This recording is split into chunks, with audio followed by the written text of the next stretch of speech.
The first strike, arrogance on display. It began with arrogance, as such stories often do. The V'Hor Dominion had always prided themselves on their dominion over lesser species.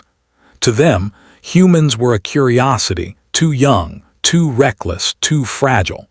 When Earth's fledgling colonies began to stretch across the stars, the V'Hor did not see potential rivals. They saw easy prey. The attack came without warning. On the colony world of Erendor Prime, the skies burned with plasma fire as V'Hor warships descended. Civilians were slaughtered, homes atomized, and the planetary governor executed live before a broadcast that spread across the sector. The V'Hor announcers called it a lesson in humility. Humanity, they declared, had no right to climb beyond its cradle. Their message was clear. Earth was to be broken, humiliated, reminded of its place. But arrogance has a way of planting the seeds of ruin. Mockery in the halls of power. In the great chambers of the Dominion Council, the V'Hor leaders laughed. They toasted the slaughter with blood wine, celebrating their own efficiency. The colony's ruins were replayed on galactic channels, meant to terrify others into obedience. Humans are children, one counselor sneered. We have sent them to their deaths on a death world of their own making. They will not rise from the ashes. The galaxy watched in silence. Other species whispered in the shadows, fearful of the Dominion's wrath, yet curious about how the humans would respond. Would Earth bow its head? Would they sue for peace? Would they retreat back to their home system, chastened and broken? The consensus was unanimous. Humanity would do nothing. They were too new to the stars, too few, too weak. But in their laughter, the V'Hor made a fatal error. They mistook silence for surrender. The silence breaks. For weeks after the massacre, Earth's voice vanished from galactic channels.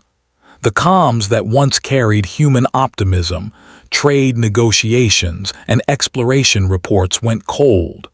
The Dominion mistook it for fear. Then, one by one, the silence was broken. Not with pleas, not with apologies. With warnings.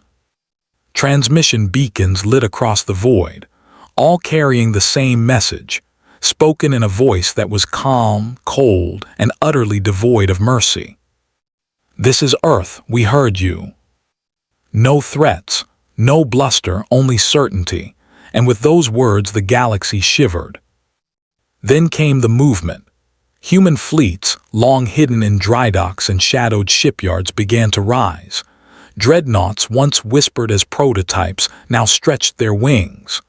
Old Earth war doctrines, thought abandoned, were revived in the silence of strategy rooms. Mobilization orders spread like wildfire, and humanity moved with terrifying unity. The galaxy realized, far too late, that Earth had not been idle. The unveiling of war. When the first human task force emerged from slipspace, the Dominion's admirals laughed. 30 ships, against their 1,000-strong armadas. It was an insult. But the laughter died quickly.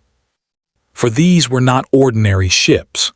The Aegis-class dreadnoughts blotted out the stars, their hulls layered with armor that drank plasma fire without flinching.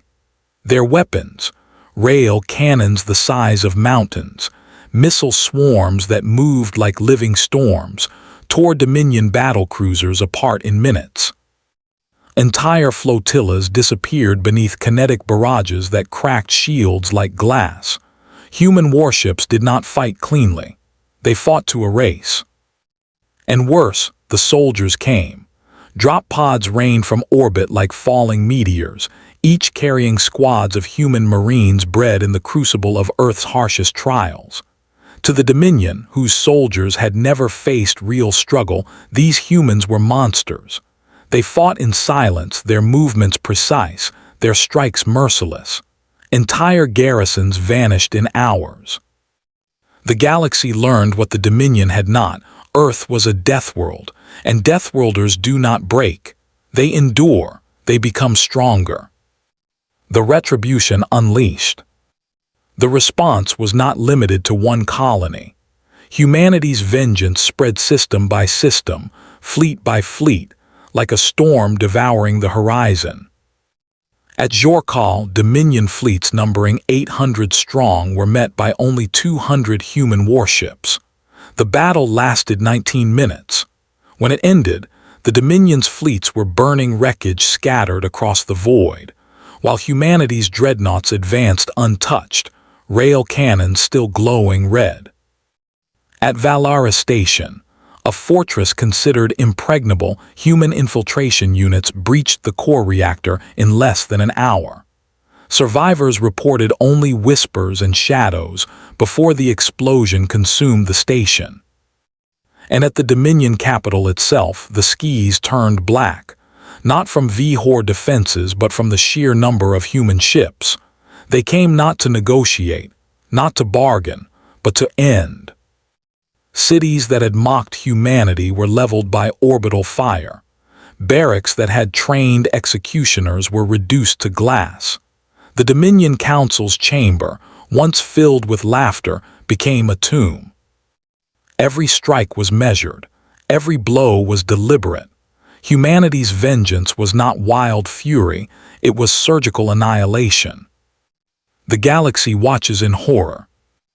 Other civilizations watch from the sidelines, paralyzed by dread.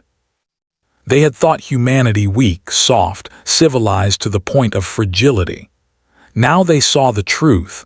Earth's civility was a choice, a mask worn until necessity demanded its removal. Beneath it lay something ancient, primal, unyielding. A Deathworld's children had been loosed upon the stars. One elder race, the Kayan, recorded their terror in a simple phrase. We always wondered what it would look like when a Deathworld turned its gaze outward. Now we know. May we never draw that gaze ourselves. The lesson was carved into the ashes of every Dominion world. Do not mistake mercy for weakness. The aftermath, whispers in the dark. When the firestorms finally ceased, there was no Dominion left to boast. Their fleets lay scattered, their world silenced, their empire reduced to ash. The Vihor name, once feared, became a curse spoken only in hushed tones. In the void that followed, silence returned. Humanity did not parade its victory. There were no speeches, no celebrations. Only the chilling stillness of an execution carried out with cold precision. In darkened taverns, across distant stations, survivors whispered to one another, "Never provoke Earth again." Because the galaxy now understood a truth it had ignored for too long. Humanity's patience was vast, their tolerance wide, their silence deep. But once that silence was broken, once their wrath was awakened, there was no force in the stars that could contain it. The Vihor had thought they had sent humans to die on a Deathworld. Instead, they had reminded the galaxy that humans are what Deathworlds create.